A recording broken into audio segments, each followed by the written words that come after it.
Everyone, ಹೇಗಿದ್ದೀರಾ? ಚೆನ್ನಾಗಿದ್ದೀರಾ ಅಂತ ನಾನು ಭಾವಿಸ್ತೇನೆ.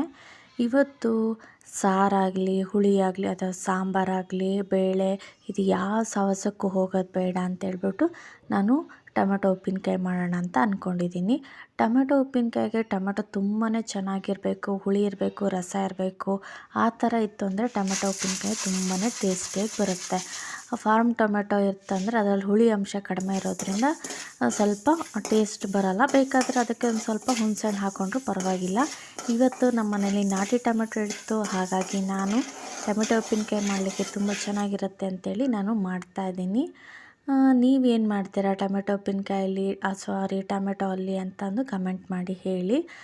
ಇಲ್ಲಿ ನಾನು ಟೊಮೆಟೊ ಉಪ್ಪಿನಕಾಯಿಗೆ ಟೊಮೆಟೊನ ಹೆಚ್ಕೊಂಬಿಟ್ಟು ಮೆಂತ್ಯ ಮತ್ತು ಸಾಸಿವೆನ ಹುರ್ಕೊಳ್ತಾ ಇದ್ದೀನಿ. ಅದನ್ನು ಮಿಕ್ಸಿಯಲ್ಲಿ ಹಾಕ್ಕೊಂಡು ಒಂದು ಕಡೆಗೆ ಇಟ್ಕೊತೀನಿ. ಹಾಗೆ ಇನ್ನೊಂದು ಕಡೆಗೆ ನಾನು ಹೆಚ್ಚಿರೋವಂಥ ಟೊಮೆಟೊಗೆ ಒಗ್ಗರಣೆ ಹಾಕ್ಕೊಂಬಿಟ್ಟು ಸ್ವಲ್ಪ ಖಾರ ಪುಡಿ, ಹಾಗೆಯೇ ಅರಿಶಿಣ, ಬೆಲ್ಲ, ಉಪ್ಪು ಎಲ್ಲ ಹಾಕಿ ಬೇಯಿಸ್ಲಿಕ್ಕೆ ಇಡ್ತೀನಿ. ಆನಂತರ ಪುಡಿ ಮಾಡಿ ಇಟ್ಕೊಂಡಿರುವಂತಹ ಮಿಶ್ರಣನ ಹಾಕ್ಬಿಟ್ಟು ಚೆನ್ನಾಗಿ ಕುದಿಸ್ತೀನಿ. ನೋಡಿ ಎಷ್ಟು ಚೆನ್ನಾಗಾಗಿದೆ ಟೊಮೆಟೊ ಉಪ್ಪಿನಕಾಯಿ. ಇದು ಮಾತ್ರ ಡಯೆಟ್ ಎಲ್ಲ ಸೈಡಿಗೆ ಇಟ್ಬಿಟ್ಟು ಅನ್ನದ ಜೊತೆ ಕಲ್ಸ್ಕೊಂಡು ತಿಂದರೆ ಮಿಮ್ಮಿ ಅಷ್ಟು ಸೂಪರಾಗಿರುತ್ತೆ. ಹಾಗೆಯೇ ಒಂದು ಕ್ಯೂಟಾಗಿರುವಂತಹ ಬ್ಯಾಗನ್ನು ಮಾಡಿದ್ದೇನೆ, ತುಂಬ ಚೆನ್ನಾಗಿದೆ. ಹಾಗೆ ಇದೇ ಥರದ್ದೇ ಬೇಕು ಅಂತಂದರೆ ಪ್ಲೀಸ್ ಮೆಸೇಜ್ ಮಾಡಿ, ನಾನು ಮಾಡಿಕೊಡ್ತೀನಿ.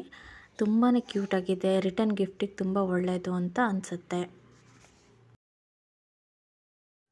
ಹಲೋ ಎವ್ರಿವಾನ್, ಎಲ್ಲರೂ ಹೇಗಿದ್ದೀರಾ? ಚೆನ್ನಾಗಿದ್ದೀರಾ ಅಂತ ಭಾವಿಸ್ತಾನೆ. ಇವತ್ತೊಂದು ಒಳ್ಳೆ ಇನ್ಫಾರ್ಮೇಷನ್ ಏನು ಅಂತಂದರೆ, ಯೂಟ್ಯೂಬಿನ ಮುಖಾಂತರ ಮಕ್ಕಳಿಗೋಸ್ಕರನೇ ಒಂದು ಆ್ಯಪ್ ಇದೆ, ಅದೇ ಯೂಟ್ಯೂಬ್ ಕಿಡ್. ಇದ್ರ ಬಗ್ಗೆ ನಾನು ನಿಮಗೆ ಒಂದು ಸ್ವಲ್ಪ ಇನ್ಫಾರ್ಮೇಷನ್ ಕೊಡೋಣ ಅಂತ ಈ ವಿಡಿಯೋ ಮಾಡ್ತಾ ಇದ್ದೀನಿ. ಆಲ್ಮೋಸ್ಟ್ ಎಲ್ಲರಿಗೂ ಗೊತ್ತೇ ಇರುತ್ತೆ, ಯೂಟ್ಯೂಬ್ ಮಾಡಿದವರಿಗೆ ಗೊತ್ತೇ ಇರುತ್ತೆ ಯೂಟ್ಯೂಬ್ ಕಿಡ್ ಆ್ಯಪ್ ಅಂತ ಬಂದಿದೆ ಅಂತ.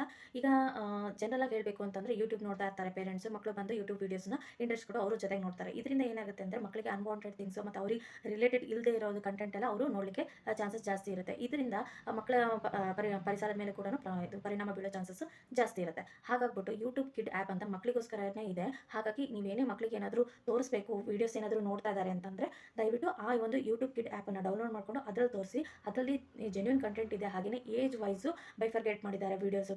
ಪ್ರೀ ಕೆ ಜಿಯಲ್ಲಿರೋರಿಗೆ ಅಲ್ಲ, ಪ್ರೀ ಸ್ಕೂಲಲ್ಲಿ ಇರೋರಿಗೆ ಬೇರೆ ವೀಡಿಯೋಸು, ಕೆ ಜಿ ಕ್ಲಾಸಲ್ಲಿರೋರಿಗೆ ಬೇರೆ ವೀಡಿಯೋಸು, ಹಾಗೆಯೇ 1 to 5th ಏಜ್ ವೈಸ್ ಮಾಡಿದ್ದಾರೆ. ಅಂದರೆ 7 ಇಯರ್ಸು, ಆಫ್ಟರ್ 6 ಇಯರ್ಸು, ಆ ಥರ ಏಜ್ ವೈಸ್ ಏನು ಮಾಡಿದ್ದಾರೆ ಅಂತಂದರೆ ವೀಡಿಯೋಸು ಬರ್ತಾ ಹೋಗುತ್ತೆ. ಅವ್ರಿಗೆ ಏನು ಇಂಟ್ರೆಸ್ಟ್ ಇರುತ್ತೋ ಅದ್ರ ಮುಖಾಂತರ ಆ ಒಂದು ವೀಡಿಯೋಸು ತೋರಿಸ್ತಾ ಹೋಗುತ್ತೆ ಮಕ್ಕಳಿಗೆ.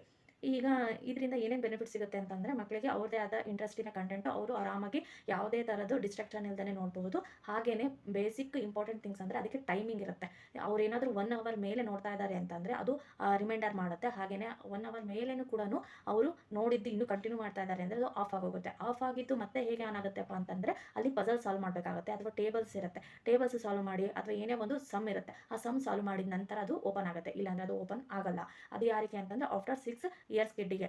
ಪ್ರೀ ಸ್ಕೂಲ್ ಕಿಡ್ಡಿಗೆ ಅಂತಂದರೆ ಮಾಮೂಲಿ 15 ಮಿನಿಟ್ಸ್ಗೆ ಅದು ಆಫ್ ಆಗೋಗ್ಬಿಡುತ್ತೆ. ಇಲ್ಲಪ್ಪ ನಮ್ಗೆ ಅಷ್ಟು ಕೊಡೋಕ್ಕಾಗಲ್ಲ ಅಂತಂದರೆ ನೀವು ಪೇರೆಂಟ್ಸ್ ಆದರೂ 10 ಮಿನಿಟ್ಸ್ ಅಂತ ಟೈಮ್ ಕೊಟ್ಬಿಟ್ಟು ಅದಕ್ಕೆ ಟೈಮರ್ ಇಟ್ಟರೆ 10 ಮಿನಿಟ್ಸ್ಗೆ ಅದು ಆಫ್ ಆಗಿಬಿಡುತ್ತೆ. ಹಾಗೆಯೇ ಅಲ್ಲೂ ಕೂಡ ಪಜಲ್ಸ್ ಬರುತ್ತೆ. ಅದನ್ನು ಸಾಲ್ವ್ ಮಾಡಿಬಿಟ್ಟು ನೀವು ಕಂಟಿನ್ಯೂ ಮಾಡ್ಬೋದು. ಇದು ಹೇಗೆ ಇನ್ಸ್ಟಾಲ್ ಮಾಡೋದು ಅಂತ ನೋಡೋಣ ಬನ್ನಿ. ನಮ್ಮ ಈ ಒಂದು ಪೇರೆಂಟ್ ಇಮೇಲ್ ಐ ಡಿಯಿಂದ ಈ ಒಂದು ಆ್ಯಪನ್ನು ನಾವು ಡೌನ್ಲೋಡ್ ಮಾಡಿಕೊಂಡು, ಹಾಗೆಯೇ ಆ ಆ್ಯಪಲ್ಲಿ ಸೈನ್ ಇನ್ ಮಾಡ್ಕೊಳ್ಬೇಕು. ಅಲ್ಲಿ ಕೇಳ್ತಾರೆ ಎಷ್ಟು ಜನ ಕಿಡ್ಸ್ ನೋಡ್ತಾರೆ ಈ ವಿಡಿಯೋದಲ್ಲಿ ಅಂತ, ಅದು ಕೂಡ ನೀವು ಮೆನ್ಷನ್ ಮಾಡಬೇಕಾಗತ್ತೆ. ಆ ನಂತರ ಏಜ್ ಕೇಳುತ್ತೆ, ಏಜ್ ಕೂಡ ನೀವು ಹಾಕಬೇಕಾಗತ್ತೆ. ಆ ನಂತರ ಅಲ್ಲಿ ಕೊಟ್ಟಿರುವಂತಹ ಪ್ರೊಸೀಜರ್ನ ನೀವು ಫಾಲೋ ಮಾಡಬೇಕು. ಫಾಲೋ ಮಾಡಿದ ತಕ್ಷಣ ಮಕ್ಕಳಿಗೆ ಏನು ಇಂಟ್ರೆಸ್ಟ್ ಇದೆಯೋ ಅದನ್ನು ಬ್ರೌಸ್ ಮಾಡಲಿಕ್ಕೆ ಬಿಡಬೇಕು. ಆ ಒಂದು ಬ್ರೌಸಿನ ಸರ್ಚ್ ಪ್ರಕಾರ ಅದು ಫೀಡ್ ಮಾಡ್ತಾ ಹೋಗುತ್ತೆ. ಈ ಒಂದು ವಿಡಿಯೋ ನಿಮ್ಗೆ ಇಷ್ಟ ಆಗಿದೆ ಅಂತ ಅಂದ್ಕೊತೀನಿ. ಮುಂದಿನ ವಿಡಿಯೋದಲ್ಲಿ ಸಿಗೋಣ. ಬಾಯ್.